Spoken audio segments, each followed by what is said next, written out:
on the wrong side of the world in 1933. Alexander Frankenheim and his young parents arrived in New York, having sold much of the family money to buy fake IDs and tickets to a new world and a new life. As Alex Francis, at the age of 12, he watched the end of the war, this time on the right side of the world, in a nice house, surrounded by friends and toys.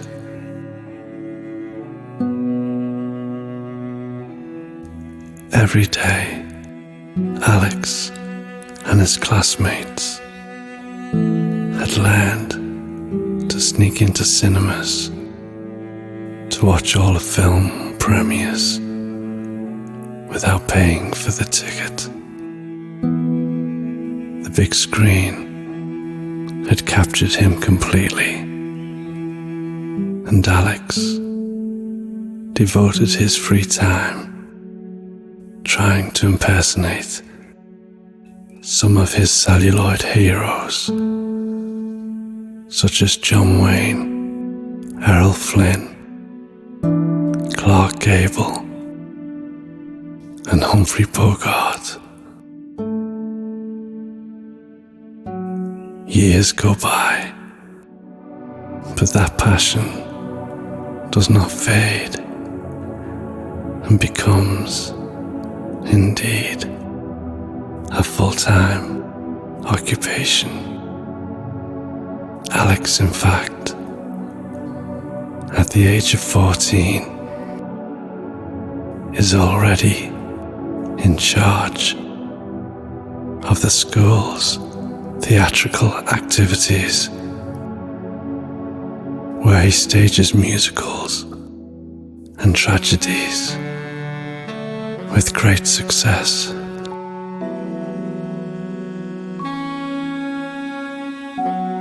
Then one day, true enlightenment comes. Alex is sitting in the front row for The Lady from Shanghai, and never would have imagined that experience would change his life for the entire 88 minutes of the Orson Welles film. Alex remains glued to the armchair with bated breath until he explodes in an almost liberating scream during the final scene of The Mirrors.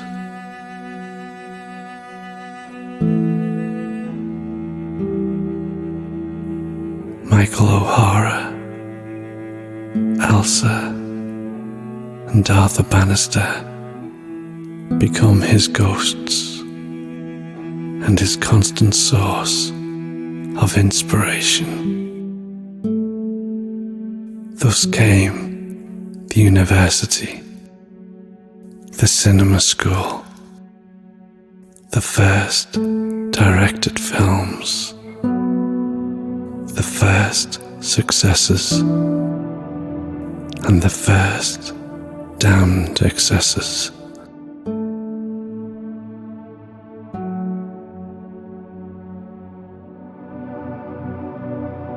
As in the most classic of noirs, Alex finds himself on a Hollywood roller coaster before returning to New York to do theatre.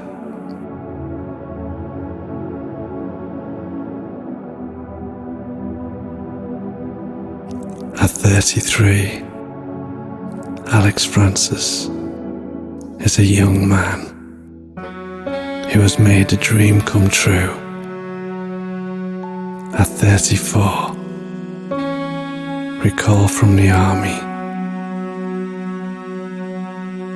he leads a platoon of kids in Vietnam and gets trapped in a nightmare. Honorably discharged after losing a knee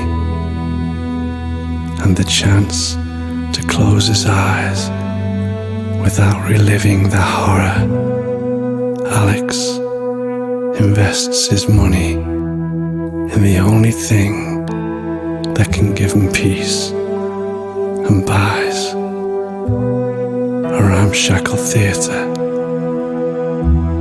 in Greenwich Village,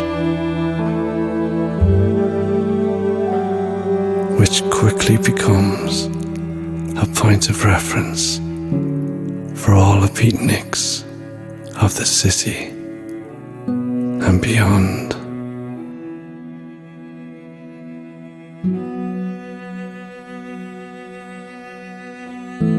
Soft and hard drugs and casual sex relieve stress, but fail to compensate for the sense of pneumatic emptiness that pervades him.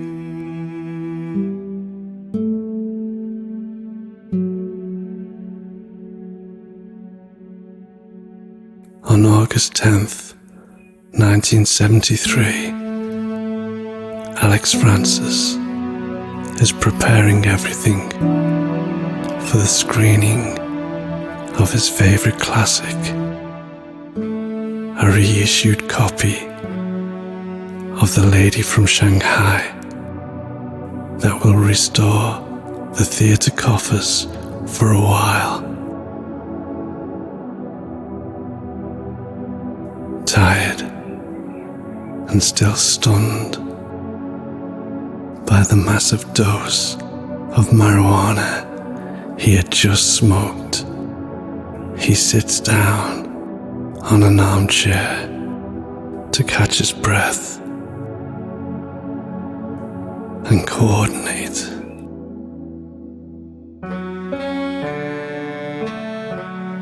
When a kind of fiery flash rips through the ceiling of the room, cutting the side row of armchairs in two.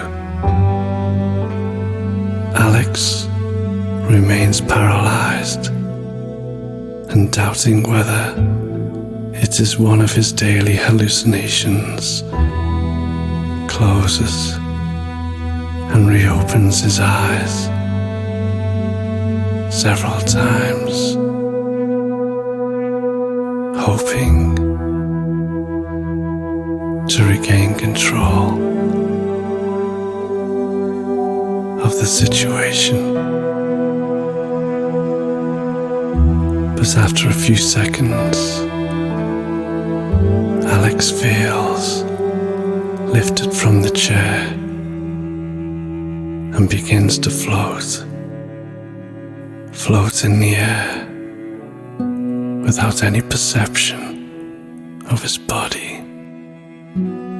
Suspended 6 meters above the ground, Alex sees his own body still lying on the red armchair, his eyes wide open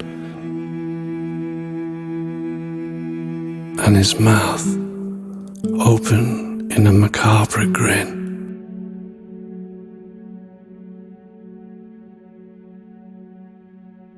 I'm dead. That's me over there. And I'm fucking dead, he screams without any voice, to then disappear among the iridescent folds of that luminous gash and re-enter the young Alexander Frankenheim, a very successful German director about to make the Double, a film that will earn him the Golden Palm at Cannes.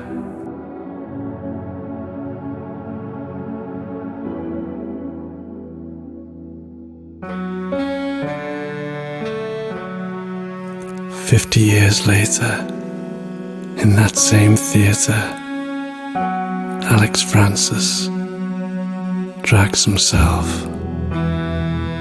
heavy and tired, across the stage, wondering what it was like to still be alive after the horrible experience of the stroke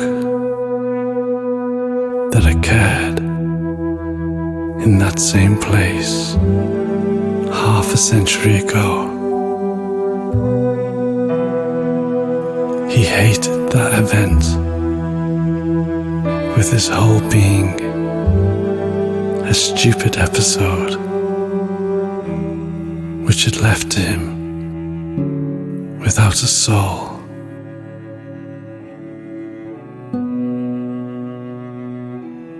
As he always repeated to purple hair Elsa, his faithful assistant and companion in misfortune.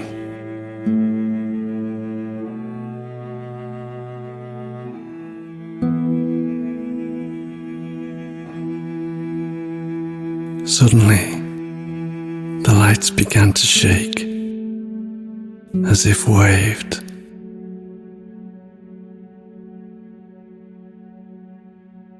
By some telluric movement, and the voice of Roger Daltrey singing "The Real Me" started to fill the theatre.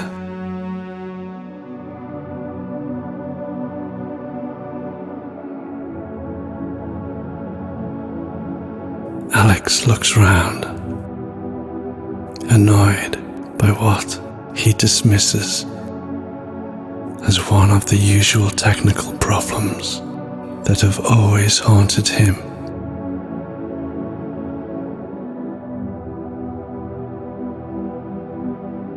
But a sudden flash rips through the curtain, and part of the side wings beyond the smoke, as if he was watching a film.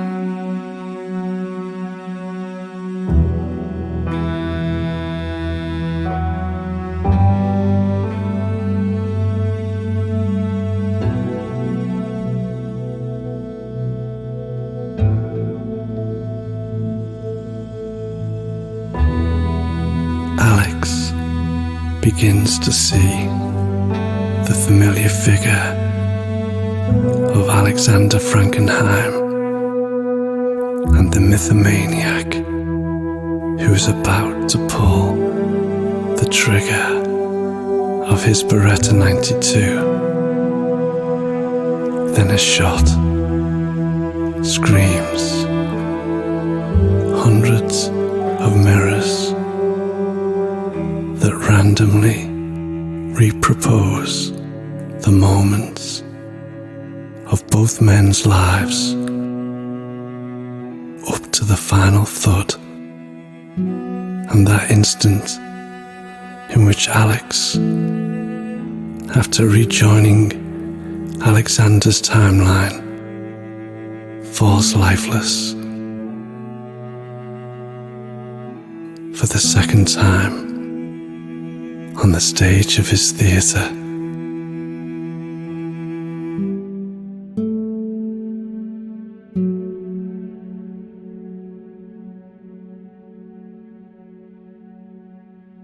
On her knees, next to Alex's body, almost battered by the rush of time. Purple hair Elsa tries to dab the blood from the hole of the gunshot as best she can.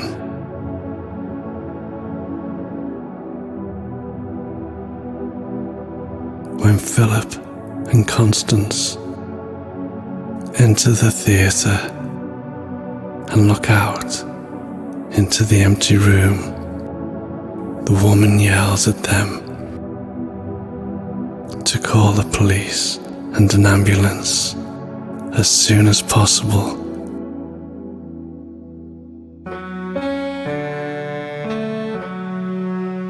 Do you think we should really call for help?